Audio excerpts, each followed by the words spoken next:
Well, I'm back.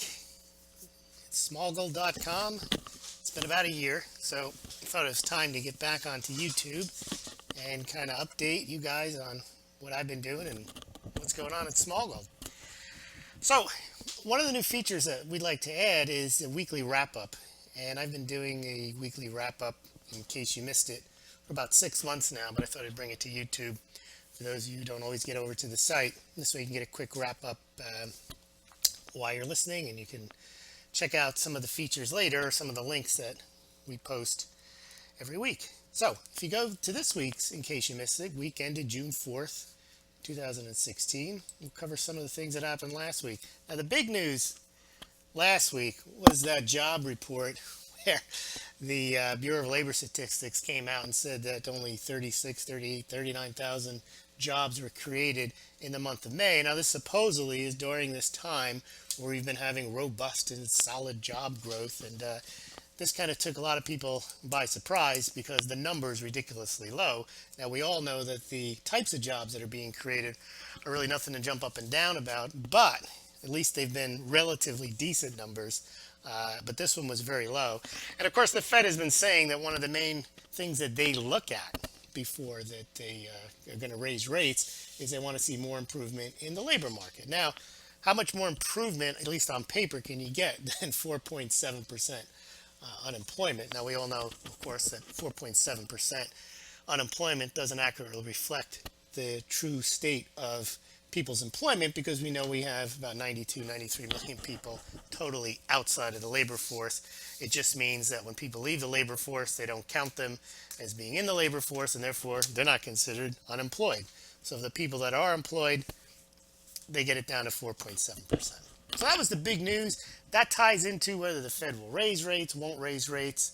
Some of you know that my view is that all of that is secondary as to whether the Fed raises rates. The Fed will only raise rates, and did raise rates at the end of last year, if they see the dollar is going down too low and demand for treasury bonds is down. So the reason they raise rates is just to stay one step ahead of all the very highly accommodative monetary policies that the other central banks have. In any event, gold closed up this week. It opened the week closed the week before at about $1,212. And basically was hovering around there all week, but managed to rally on Friday after that jobs report to about 1243. So it closed up on the week. Silver did the same. Silver had headed down, but Friday's job report lit a fire under silver as well. So both silver and gold ended up for the week. The 1 month gold silver ratio, as you can see, is kind of been climbing back up. We had gotten down into the low 70s. It's creeped back up towards 76. Back in March and April, the gold silver ratio had reached about 80 to 1. The photo of the week this week I thought was kind of funny, and if any of you are Iron Maiden fans, you might get the inside joke here. Children of the Damned and Iron Maiden. Let's take a look at the picture. And that photo of the week involves Iron Maiden, Francois Hollande, and Angela Merkel, the presidents of France and Germany. Now here you see the three planes of Angela Merkel, Francois Hollande, and Iron Maiden side by side. As you can see, Iron Maiden has the far bigger plane. And the two children of the damned, they have their planes side by side.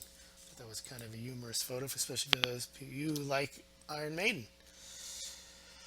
Okay, in case we missed it, some of you know that we've done a Dark Side of the Cashless Society series, and we were happy to see that Payments New Zealand, which has done a study on the impact of going cashless for their member banks. And you can see down here, they are some of the too big to fail banks: ANZ, Citibank, HSBC.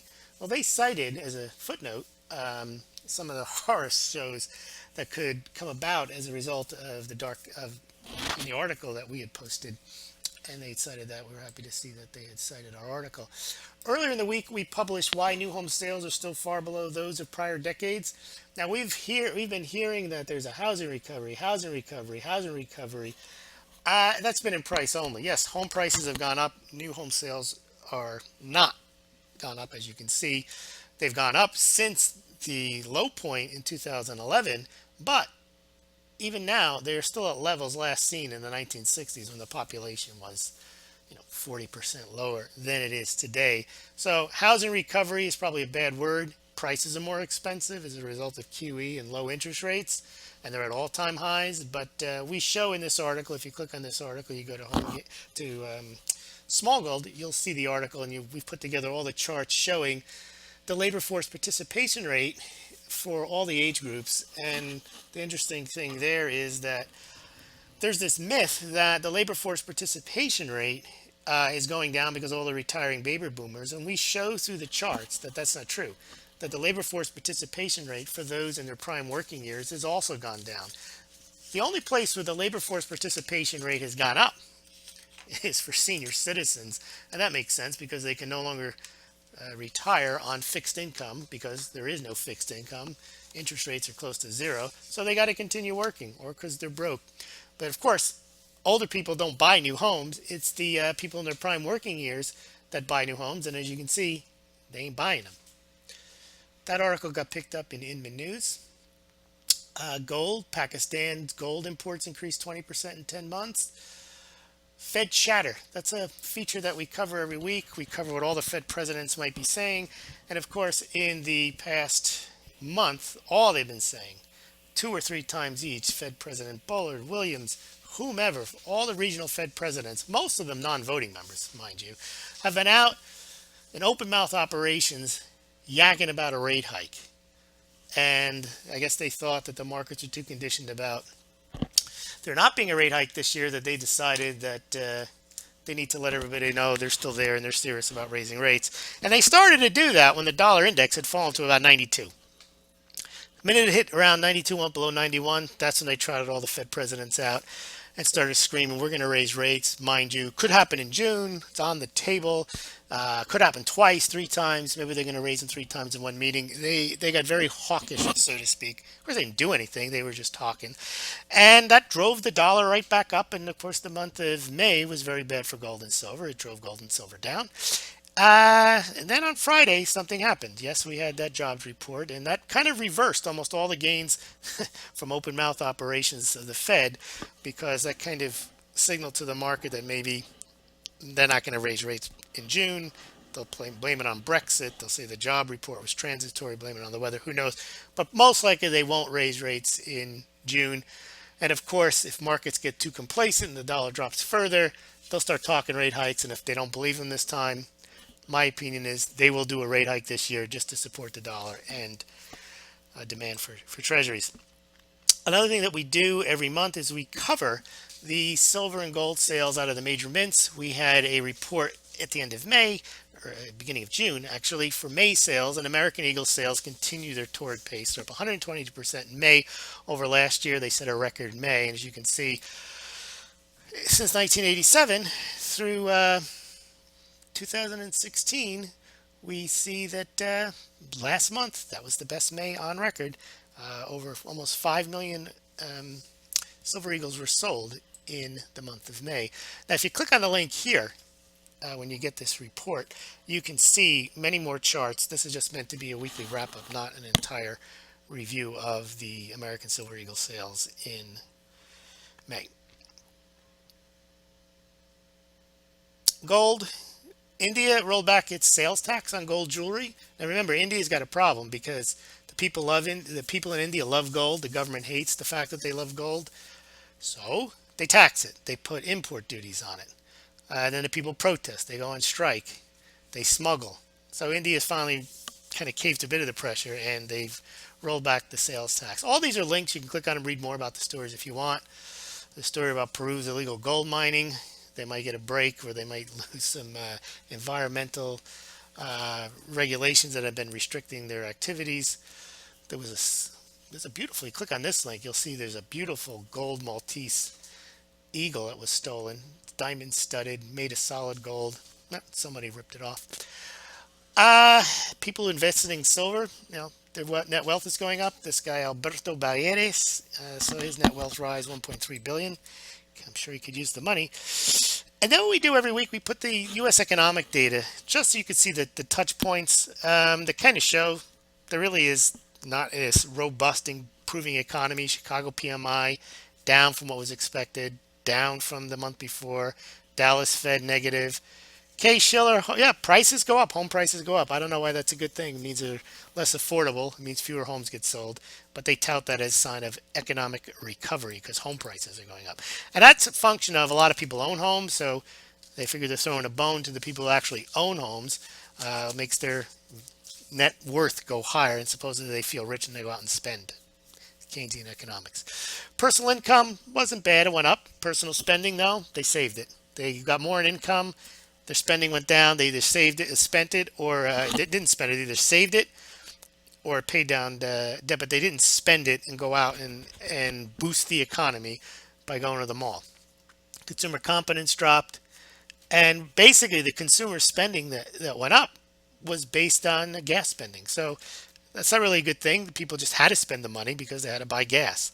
It's not like they chose the discretionary spending. But of course, the Wall Street Journal says this is the latest sign the economy is improving after a sluggish start to the year. No, it's not. Fed chatter. Now, open mouth operations, they probably overdid it.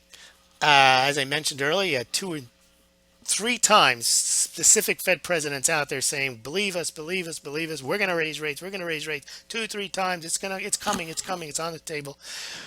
And then I think there was a bit of an overreaction. People were thinking it's definitely going to happen in June, and then they realized they might have egg on their face if they didn't raise rates. So Bullard says, "Well, let's wait and see." Approach to rate hikes. We're still thinking about it, but it's not a done deal. So it had gone from no one was thinking it was ever going to happen in June to it might happen. Then they kept talking and yakking. They said, "Yeah, it's definitely going to happen." And then Friday's job report came out. Now it's not going to happen, most likely.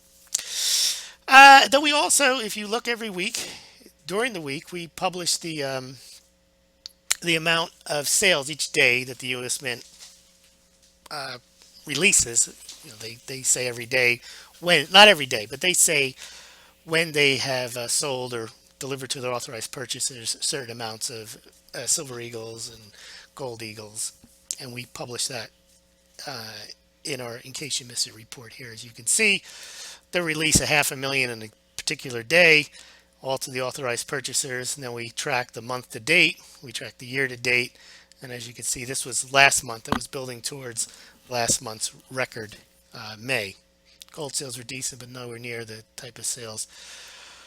Also, when we get the chance, we put together the quarterly report to the major mints, the Perth, the Canadian, the U.S. Mint. And as you can see, their gold sales were pretty good last year. They were better than they were the year before. But last year wasn't that good of a year. But this year, their gold sales are off to a good start. Again, you click on any of these links, you'll get far more charts, far more information. This is just meant to be a quick update so you can see what went on last week. U.S. economic data, again, as you can see, ISM manufacturing went up a bit, but remember, manufacturing, unfortunately, in the United States is only 10, 12, 15% of the GDP. The real kicker in the U.S. is the service industry. But construction spending was down. De-dollarization, we cover that whenever we can. There was an announcement during the week that the AIB president said that he might have 100 members by year end. Platinum, which is one of the other precious metals that we cover, mostly an industrial metal, some jewelry sales in China and Japan, some in the United States, but mostly in Asia. That rises and falls based on the demand for catalytic converters in cars, and since car sales seem to be slowing down, they're estimating that platinum might have a bit of a soft patch. Not sure about that. Gold, we reported the May gold sales. As you can see, they're pretty good compared to other years, but again, nothing like they were in 2011. So silver is the preferred metal, but again, you click on this when you get this report, and the way you get there, you go to Smaulgld.com, you look for in case you missed it, and you click on the date. This one is June 4th. And you get far more charts. We just show a teaser chart in this report. More economic data, ADP, which is another employment. They showed okay job growth. And of course, people were thinking based on the ADP data that the Bureau of Labor Statistics was going to show something comparable, about 160,000. Well, they didn't. They showed 39,000. Initial claims, they cover that every week. They claim that fewer people are losing their jobs, and therefore the job market is tight, it's robust, it's solid. the way we look at that is there's fewer people in the labor force. Of course, there's fewer people to fire. And they keep saying it's the lowest since 1973. And if anybody remembers 1973 wasn't a good year. So I don't place much stock in the initial jobless claims as having any correlation to the health of the labor market. And here's your ISMN. There you go. There's a very low reading in New York. Service indicator 37.2 versus May 57. Anything over 50 is growing. Anything under 50 is contraction, and that is not a good number, 37.2. More Fed chatter, and as you can see, as we move later on into the week towards Friday and also later on in the month, the Fed presidents toned down a bit their almost vociferous statements that they were definitely going to raise rate, almost definitely, and they were going to do it 2 or 3 times this year. Dallas Fed President Kaplan says, well, let's wait until see how this Brexit thing goes. But still citing full employment. They're citing that 4.7% unemployment rate. And then we had another U.S. Mint sales update on the 2nd. As you can see, 71,000 Eagles, 9,500 Gold Eagles, and we were moving towards that final number of 23.484 million sold so far this year, which puts it far ahead, I think about 37% ahead of last year, which was a record month. We found this interesting. Britain is now unveiling plastic bills, so you don't have paper bills. They're going to put out a new $5 bill with Churchill on it. It's going to be plastic. I suppose it's going to last longer. It's going to be cleaner. And you've got until sometime in 2017 to use your fiver, your English fiver, which is a paper note, and after that it becomes not worth anything. So the plastic one retains its value better than the paper one. We also do the Perth Mint. Perth Mint sales are up, as you can see right there. That's when this coin right over here became the huge seller that it was. There was this kind of a silver planchet shortage at the Canadian U.S. mints. They were unable to meet demand, and the Perth Mint stepped up with just a basic bullion type coin, the silver kangaroo, and it took off. And you see they've sold 1 million of these guys every month, except for last month they sold 974. I'll count that as 1 million since they introduced the silver kangaroo in September. Click on that, you can get more information about the Perth Mint. And here it is, the non-farm payroll. I have to bold this in the final copy. 38,000, expectation 160,000. Then you got your unemployment rate, 4.7%. Everything's grand, huh? Wages were up a bit, but that labor participation rate was down. They lost 500,000 jobs. The labor force just shrunk. People left, fed up. Yeah, sure, some baby boomers retired, but not that many in 1 month. The trade deficit increased in April, but Reuters says that shows exports of goods rebounded strongly. Reuters is, in my opinion, the worst with the economic cheerleading. There's never a piece of bad data that they call bad. Everything is always some kind of spin, and they're the ones where I get the words solid, robust, accelerating, strengthening. That's how they define the economy, no matter what the data is. If it's bad data, it's temporary, it's transitory, it's weather related, and there's a sign in that data that somehow things are going to be better next month. This is interesting. Canada, out of gold. Doesn't have any more gold. The most recent report, they've been declining their reserves until they had like 67 ounces. They brought them down to the coin shop and sold those in May, and now they're out of gold. So now the Canadian government has no gold. Now, before the job report came out, it's interesting. It's almost as if he kind of had information that the job report was going to be good. Chicago Fed president started saying, well, I could see how we don't raise rates for years, like 2017 or 18. Well, what happened to the Fed's chatter about 2 or 3 rate hikes this year? Now it's no rate hikes for 2 or 3 years. Post-job report, Fed Governor Brainerd, the one who donates to Hillary Clinton's campaign, she said, oh, wait a minute, this was sobering. We should wait on raising rates. So we'll see what happens. But as I mentioned earlier, my opinion is that the dollar continues to fall, the Fed will raise rates irrespective of the job number, irrespective of anything.